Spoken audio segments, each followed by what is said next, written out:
What's up guys, and welcome to maybe a new vlogging spot. So watch my last video, my Q&A. You know that I did just graduate college on Friday and it is now Monday and I moved in Ohio. I'm about to go to the gym, so I thought I would just sit and talk for a second. I'm working on not saying so I don't have to edit it out every time I talk. So you're gonna hear a lot of pauses because I'm trying to not say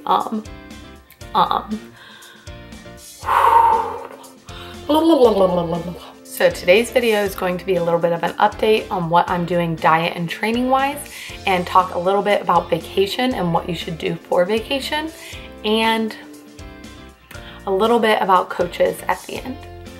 Alright, so I am going on a cruise this Saturday. It's Monday. I'm leaving, flying to Miami and going out on a cruise. And yes, I have been cutting for the past 3.5, 4 weeks. Now, my cut was not to lose weight for the cruise. I actually came at a really good time. So I was eating about 3,000 calories a day, trying to put on muscle, trying to gain weight. And then it got to the point where I was putting on a little bit too much fat that we were comfortable with. And so we decided to cut. And if you have been up to date on my Instagram, we cut for like 2 weeks. My body was fighting back, I was fighting back, and I have talked before about how your mental state is so important when you're cutting, and I was not in a good place. So Nick and I, my coach, decided to take a quick break. So we took like 1 to 2 weeks, we took 2 weeks off of just going back to similar calories, and then I grinded and cut. And the reason for the cut was to get rid of that little bit of extra fat, because I will be competing again and we don't want to put on an excessive amount of fat and then have to like grind for weeks and weeks and diet for a billion weeks. So even when you are in an improvement season or you're bulking or anything like that, there should still be periods of going to maintenance or cutting, because you want to prime your body for its best state. And this is mostly geared towards competitors, but it is important to realize like what your body needs. And there will be times you have to push, whether it be pushing food or pushing harder in the gym. And you just have to realize that there's a time for that, and there's a time to pull back food, there's a time to push food. That's my first time saying pull back food, there's a time to push food, and you have to be cognizant that that's going to happen. Again, so that your mental state can be A1. So from the start of my improvement season, Nick even said that we would be doing a cut to make sure that that gain was at a minimal. A big question for people is, can you gain muscle and lose fat at the same time? I've talked about this and it's very not conducive to each other, like they grow in opposite directions, but you want to prime your body for muscle gain. So I was at the point that I was eating almost 3,000 calories and 400 carbs a day, and my body was not reacting to it the way we wanted to. So we decided to pull back carbs and pull back calories to get my body back to homeostasis to be able to keep on rolling for better muscle gain. So I don't think a 4-week, 5-week cut isn't going to be detrimental to your muscle gains.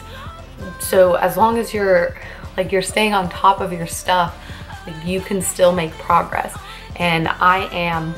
So right before my cut, I was at about 20 pounds above my stage weight. So I competed at 125 and I was weighing 145. And we decided that was too much fat on my body. Not that I looked bad or not that I felt fat, but just for the things we need to get done. And my digestion was a mess, so pushing food can still mess up your digestion. So we decided to figure out digestion, lose those few extra pounds, and then go back to bulking. And why I mentioned that it wasn't for my cruise or for vacation is because you shouldn't feel the need to cut for vacation. And that's kind of the point of this video, is just to update you guys. And the reason I didn't really vocalize my cut is there was really no reason to. And like, I wanted to be able to do this without being like, I lost 5 pounds this week. Like there's just no point to vocalize it. Like I can do my own thing. I can grind in silence. Like it's not a big deal. I don't need to tell you that I'm cutting to get validation. But I'm bringing it up because I don't want people to see that I was cutting and then go on vacation and think that you need to cut to go on vacation. Now, there are multiple schools of thoughts and different like situations going on here. I'd been bulking, putting on weight for 6 months, and we decided to do a 4 to 6 week cut just to get off that extra weight, and the weight has been coming off relatively easy without going to extremes. Last week I was dieting on 1,800 calories, and that's not really dieting for a lot of people. Now this week I'm at 1,600 or so, but again, it's not for the cruise. The reason, literally, if Nick would have said you need to keep bulking, I would have gone on this cruise bulking. So you shouldn't feel the need to cut for every occasion. That's not a way to live your life, to think that you have to look a certain way to enjoy yourself on vacation or at an event or a formal or anything like that. So if you're cutting for every big event in your life, I just don't see that as a way to live your life. Now, on the other side of that, you should be able to feel good about yourself. And I still felt good about myself when I weighed 145. But if that 5 pounds is going to make you feel self-conscious and like not enjoy yourself on your vacation or that event, then maybe cutting could be the right answer for you, because you want to live life to the fullest. A lot of people look at dieting and the gym as something to like aesthetically make them look pleasing. And of course it does that, but you should be focused on living your life. I've said it before, but having a good body should be the least interesting thing about you. So I do think that you can cut for vacation or cut for a trip or cut for an event, but I don't think that's how you should live your life. You should feel comfortable in your body, and you shouldn't feel like you always need to lose weight. I've talked about it in the video that's labeled You Are More, where I basically cry talking about how society tells you need to take up less space as a female and you need to be smaller to be better and have a more fulfilling life. And I just, through this bulking and through immersing myself in the fitness world, have realized that like having a good body or looking good or having 1 or 2 extra pounds on you shouldn't make or break your life, your feelings towards yourself, how you react to everyday life. And the next video that will play during my cruise, I'm going to have, I think, 3 uploads ready to upload that are just going to be me sitting here talking. And one of them is about having a truly flexible lifestyle and not just hiding under the guise of flexible dieting, but actually being flexible in your life. So if you're going on vacation or you're excited for summer, be excited for summer, but don't feel like you need to shrink to enjoy your time more. I will feel more confident on this cruise with these 5 pounds off, and I'm not ashamed to say that.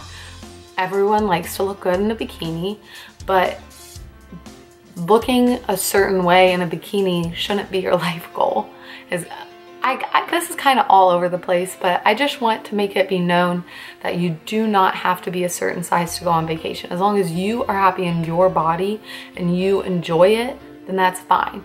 If you feel like you need to make a change, then go for it, make a change. But don't have it all centered around, don't like feel comfortable in your body until you have to be in a bikini.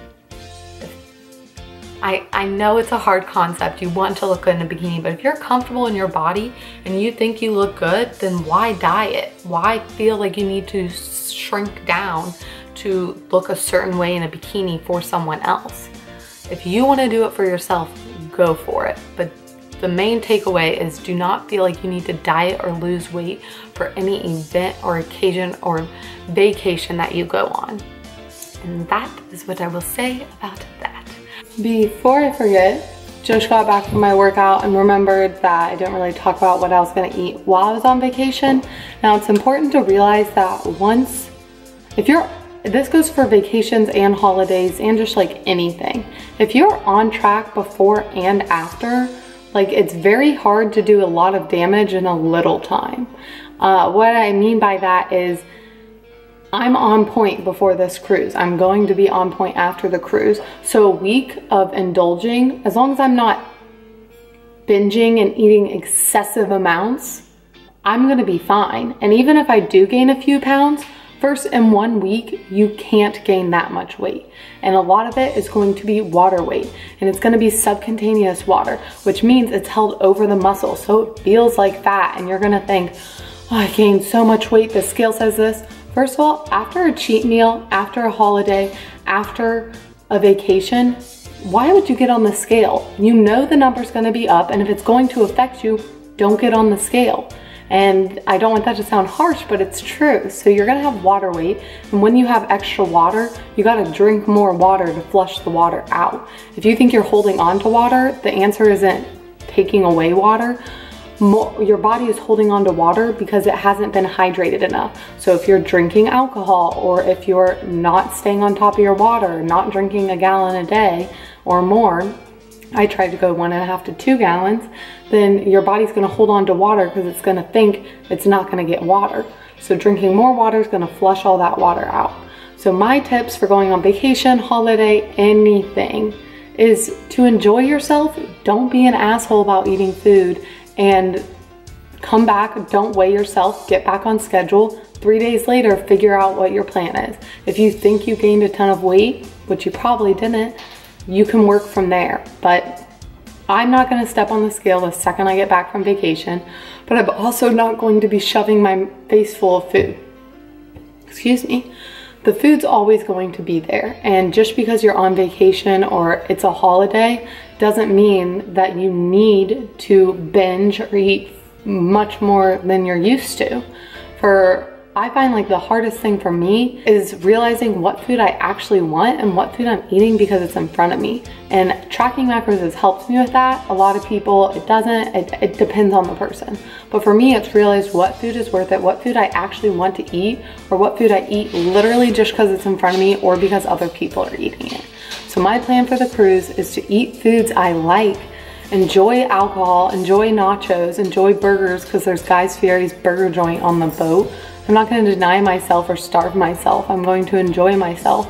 But another thing to keep in mind is when you're always thinking about macros and weighing your food, I think I talked about this in a video where I talked about mindless snacking, is when you're constantly plugging your meals into MyFitnessPal or whatever app you use, you're constantly thinking of the next meal. And I find myself doing this no matter what.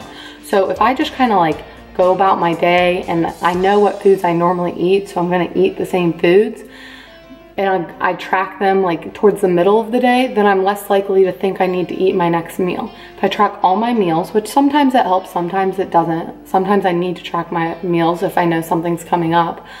But if I track my meals, then I finish one meal, I look at MyFitnessPal and I see what my next meal is, and I'm automatically hungry when I'm not really hungry. So on vacation, I actually think I'm gonna eat less than normal because I'm not gonna be worrying about MyFitnessPal. I'm not going to be worrying about what macros are and what. I'm going to eat to enjoy and to be in the moment. I'm going to fully enjoy that food. It's going to keep me full longer, and I'm going to sit and enjoy time with my family with a few drinks, with nachos, with whatever I please. And it's not gonna ruin my progress. You've heard it said, one bad meal isn't gonna make you fat, just like one good meal isn't gonna make you skinny. So realize that the food's always gonna be there. Realize that you're not ruining all of your progress, and also just enjoy the time. Don't think about the food. Don't think about how much it weighs or what you need to track it as. Turn off that part of your mind and be flexible and enjoy time with family, friends, or whatever it is. So that's what I'm gonna do. I'm going to still eat chicken probably because I like chicken and I have IBS, so a lot of fried foods, and there's certain foods I know that wreck my stomach, I'm not gonna eat those. Or if I do, I'm gonna know that I'm gonna be bloated the next day and move on from that. So there you have it. For now, I will leave resources below where you can download ebooks or get coaching. My coach, Nick, a lot of people have asked about him. He is not taking new clients, and he doesn't take new clients a lot.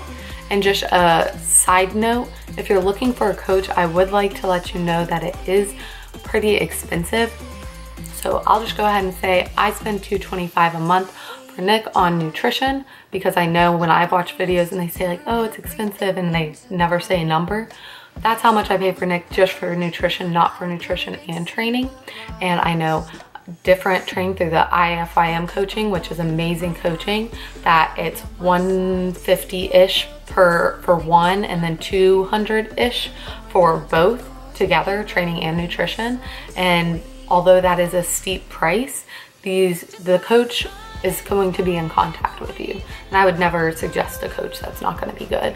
But I know Nick and I know the coaching for IFIM, that they are very involved and very interested in their clients' health and not just about losing a certain amount on a scale. And although it is expensive, I've said this multiple times, I believe it's worth it. For me, it's worth it. It's worth it for me to spend that money every month, knowing that it can help me with my relationship with food. It can help me with my body image. It can help me reach the physique I need to get on stage again. And it can help me with all of those things. And that's worth it to me. So if you're looking for something that's more individualized, I would look into coaching. Invest in yourself and invest in your health and go for it.